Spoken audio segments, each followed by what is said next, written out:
আসসালামু আলাইকুম গাইস। আমরা গাই গরুর শেড বানাইতেছি। এটা 8টা গাই গরুর শেড।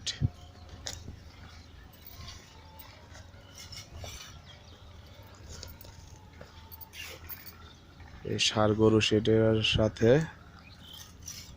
আমাদের এই গাই গরু শেডটা হবে। এখানে গাই গরু হবে 8টা। আমরা জায়গা নিচে 16 ফুট।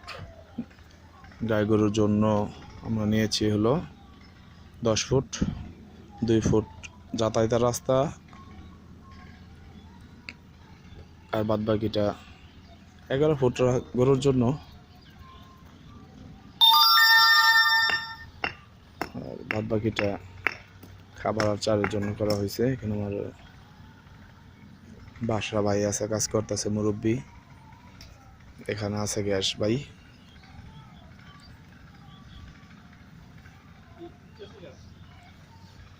এই আমাদের কাজ মোটামুটি, আমাদের স্টাফ রুমগুলো কমপ্লিট হয়ে গেছে। এখানে একটা বড়ি গাছ আছে, বড়ি গাছে বড়ি ধর। তো স্টাফ রুমটা আমরা দেখাই।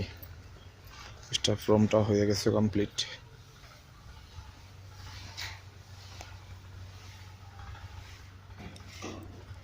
আজকে এই পর্যন্তই। আপনারা সবাই দোয়া করবেন আমাদের জন্য, আমরা যে কুরবানির আগে ইনশাআল্লাহ খামারটা ওপেন করতে পারি।